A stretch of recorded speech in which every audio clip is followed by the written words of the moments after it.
But the more Jamie and I started to talk about it, I started to realize that something big was happening in Canada around us. Something ominous. And the more I thought about it, the more I got into this project, I started to see why Jamie had attached so much significance to it. So since then, I guess I found that this topic of war and peace and the new militarism in Canada has to be filed in a file folder marked U for urgent. This is a matter that we all have to take very, very seriously. And I feel honored to be speaking to this particular campaign tonight because you folks, I know, have taken this seriously for a long, long time. Perhaps some of us are just waking up to it and realizing that you've been on this battle for much longer than me have. So military history, I think, in a narrow sense, is best left to military historians. But this isn't actually a moment of military history, it's a moment of militarist history. What we have is militarism and the rewriting of Canadian history. That is a very conservative, I would say reactionary project to make us believe that war is foundational to our identity. That what it means to be Canadian is to be a warrior. That in order to change and transform Canadian politics, we should destroy cherished institutions. The peacekeeping, as it was evolved in Canada by a whole slew of people, including Mike Pearson, but many others as well, that peacekeeping tradition is passé and should be discarded, even denigrated. That our freedoms and that our entire way of life were bestowed upon us by soldiers, and that we should reshape our country in a top-down, militaristic, aggressive fashion. These are many of the core ideas that I want to challenge in the world around me. And integral to this project is the sanctification of Canada's wars. All of them. From the 18th century to the 21st century. Every war that Canada fought is now being surrounded with this aura of sanctity and purity. Whereas Canada's contributions to world peace go unmentioned.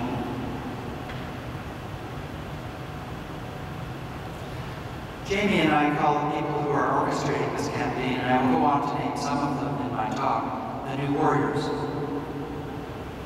They want a fully disciplined, militarized, market-driven Canada.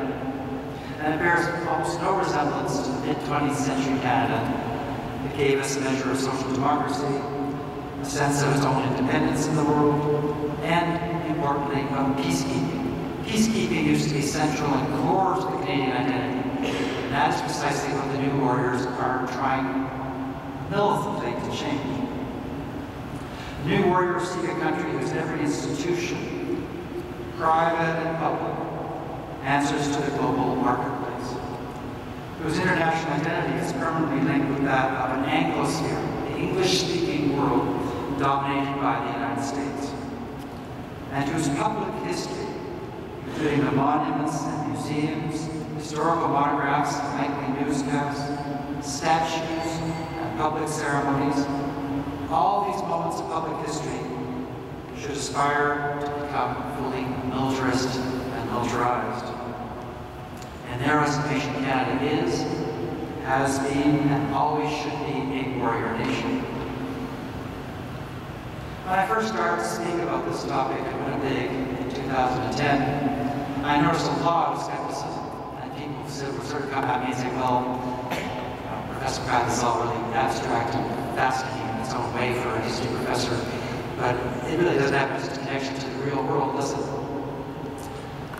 But as I've been giving this talk over the last while, I'm noticing a lot less of that reaction. I noticed that what was implicit 2 years ago is now explicit today. That it's a kind of in-your-face campaign. 2 years ago, I was shocked to my core by Globe and Mail editorial. Succession of Globe and Mail editorials. These were front-page manifestos called Our Time to Lead. And this was when I had my own personal aha moment of, oh my goodness, this isn't the Canada I thought I was living in. When Canada's national newspaper will carry on its front page, in a kind of Gauntlet-like moment of putting your editorial right on the front page saying, you've got to read this. The Globe would put on its front page this declaration of how Canada must engage the world militarily. And not just engage the world militarily on some occasions, we must be prepared to engage the world militarily on all occasions. It is our chance to lead. Acknowledging that the Afghanistan war hadn't gone very well, putting it mildly, the Globe then said you must not lose faith in our military obligation to the world. In fact, the Afghanistan mission has been a good thing because it has given Canadians the international credibility. It has given Canadian forces their logistical capacity, new experiences that they can take to all more struggles that lie in our future. What I found weird about the Globe's editorial that day was not that I disagreed with it, which I find happens often with the Globe. It was that even though the Globe couldn't tell us who our enemies were, it listed sort of vague things like hardship suffered by women and terror as an abstract noun. Pirates off the Somalian coast. It had no clear enemies to lay out before Canadians in order to rev up this war fever. Even without enemies, it knew that we should be going to war. In other words, the first response, the first answer was war. The first answer was a military one. This isn't the Canada that I could readily identify with. I still can't identify with it. So even though we had no specific grievances with any country in the world, and it's a bit difficult to remember this, but Canada actually is not at war. We are at peace. There's no country in the world that has a military objection to Canada. If we play our cards right, maybe we can go to war with Denmark over Hans Island. Apart from that fanciful suggestion, we are actually in a happy moment of peace. But you would never know that from the media, would you? Because they're always being geared up in this endless cycle of alarm and fear and panic. And the first button that we're sort of inclined to reach for is the military button, the war button. So it became clear to me then that a revolution is underway. In our media, in our politics, in our culture, in our souls. And this is a revolution to redefine the country. The country previously known as the Peaceable Kingdom will now become a warrior nation, in which our first position, our fallback position, our automatic response to say, when do we bomb? Or when do the soldiers land on their soil? Those mounting this intense campaign have mounted what amounts to a kind of ideological education campaign, the compulsory re-education of the Canadian people. If you read their writings, and I've read a fair bit of it now, it's kind of hard for me to get through them, but in defense terms, in the publications of think tanks funded by the DND, of which there are now many, in the conservative blogosphere. What you will notice over and over again in these circles is the notion that Canadians must be re-educated. They must be reprogrammed. One military writer I particularly liked a phrase he used. He said, we must repair the gaps in the Canadian psyche. This is from the Department of National Defense Funded Journal. What are those gaps? And who are these people who have undertaken this sort of psychic renovation of Canada? Again and again, we can hear the new warriors saying among themselves and then to us, Canadians must be re-educated. They have a false conception of themselves. They must shed their illusions. And number one illusion, of course, is Canada as a peaceable kingdom, and peacekeeping as an honorable and even venerated part of our tradition. These people know they are mounting a concerted ideological struggle for the hearts and minds, even the souls of Canadians. I think many of you maybe have had a moment similar to my own moment with that Globe and Mail editorial. Probably a good deal more in your face and direct than the one I experienced. I know a lot of people I know had their moment in Toronto's G20 and G8 experiences in 2010. When ordinary Canadians came out to express their opinions, or some of them were just walking down the street, were imprisoned without charge. Some of them were manhandled by the police. One of the largest arrests in Canadian history. Some of us might bring the post 9/11 security certificates to mind. What a departure from Canadian tradition. What a departure from Canadian tradition. When you can have people arrested and detained for years, imprisoned, without the capacity to face the full scope of the evidence against them, without a hearing in a public court of law, without what normally in the British tradition we say is the due process of law, something that goes back to around about 1215. Is this our Canada where people can be put in solitary confinement without charge, even leveled against them, in which people can't even confront the evidence? The lawyers can't even confront the full evidence? Is it Canada when you have a Canadian citizen detained in Guantanamo and the government doesn't exert itself on behalf of this Canadian citizen, but actually does everything to delay his welcome back to Canada? And other of us might think of Richard Colvin, hung out to dry because they had the moral fortitude, the deep courage to speak up on the issue of Canada's complicity in Afghan torture. Or you might think of your own Ottawa. Some of you aren't from Ottawa, but those of you who are. I've been struck by the streets of Ottawa when I come to visit. It looks like one of the sketchier accountants from the old Eastern Bloc sometimes. There's banners saying, here are our war heroes, here are the people that we must hold up. And you feel like all of a sudden the state has taken on a propagandistic role that I don't ever remember in Canada before. You walk up and down Elgin Street and you see these banners trying to say, here are the great heroes of the War of 1812. You could say the whole War of 1812 commemoration is kind of strange.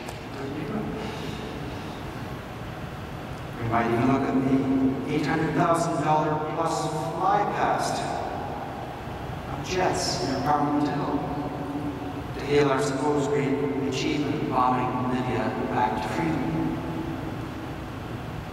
Or we could look at last week's ceremony to welcome Lieutenant General Tom Lawson as leader of the armed forces, complete with a 21-gun salute, addresses by the Prime Minister and Governor General, and fanning mass media coverage.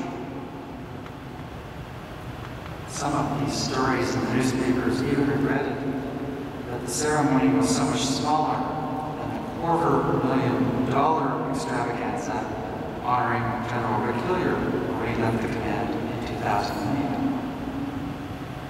So I think perhaps tonight, after tonight's gathering, we should pass the hat. The government can keep providing us with these military spectacles, to which we have evidently become so very accustomed. Disconnected from each other as they so often are on the nightly news, these moments can be dismissed as aberrations or curiosities in an otherwise full democratic society. But if we stand back and look at them, we'll see that they are all integral aspects of a program launched not so much by a government, but by a regime. As Barry Cooper helpfully explains, and Barry Cooper is one of the most intelligent and well-read of the architects of the modern nation. As Barry Cooper helpfully notes, a regime indicates who rules, but especially what type of human being rules, and is sufficiently admired that he or she has the right to enforce and coerce a specific way of life if that should prove necessary. Let me repeat that. To enforce and coerce endorse a specific way of life if that should prove necessary. This is a central thinker in this program. Well, you might ask yourselves, if you grew up with my assumptions, why should such enforcement and coercion be necessary at all in a democratic society? What dire problem is the regime trying to solve? Why the non-stop airplane acrobatics, war drumming, and bugle blowing when we have no actual countries with which we are at war? Why is it imperative, even necessary, that Canadians embrace this greatly accentuated militarism? One that poll after poll suggests doesn't really agree with our deep-seated sentiments. To understand the seriousness of the extreme right's new makeover of Canada, we have to grapple with certain of its more basic impulses. So I'd like to focus just for a moment on the underlying theological imperatives powering Canada's extreme makeover, the project of making the country over in the image of Anglo-conservatism. And I'm really going to talk a lot about two authors in particular I think are very helpful here. One is Corey Robin, who's written a book called The Reactionary Mind, brought out in 2011. He's an American political scientist. For my money, he offers the most brilliant analysis of what is going on in today's world in terms of new conservatism. Many people think that conservatism has a kind of gentle, soft edge to it. Conservative is somebody who doesn't want to change and, honors and reveres old traditions which they don't want to give up, which is certainly one meaning of conservatism, and it doesn't seem to be over up against in our own world today. Robin points out something really important and interesting. He says what's the core of conservatism is basically an attempt to stave off the loss of social power. Conservatives are, in a way, losers. They fear, or they've actually experienced a loss of their symbolic, political, or material power. So when Edinburgh wrote about the French Revolution, he wrote as someone who was petrified by the possibility that democracy would affect people like him. So on this reading, conservatism is intrinsically reactionary, meaning by this not just a backlash against equality seekers, but a response to real or imminent losses in power, privilege, or prestige. Conservative Michael Oakeshott, a very eminent philosopher, remarks that a conservative is a man who is acutely aware of having something to lose, which he has learned to care for.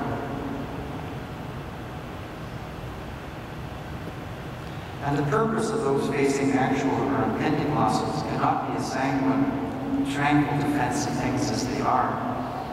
It must be rather recovery and restoration.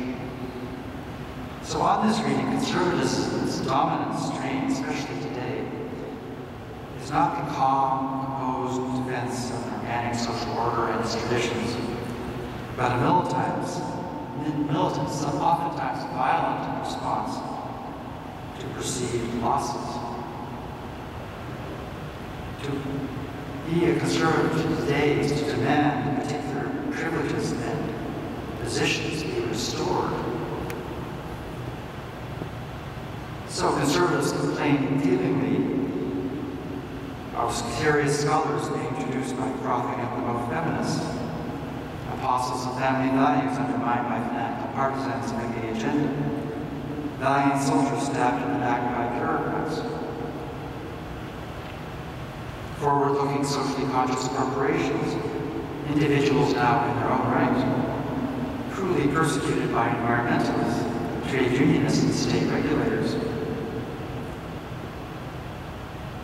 Proponents of black and white moral values, slandered by cunning relativists, both Ayn Rand and John Baird, inform us that morality is actually always, forever, a black and white proposition. There are no grays in this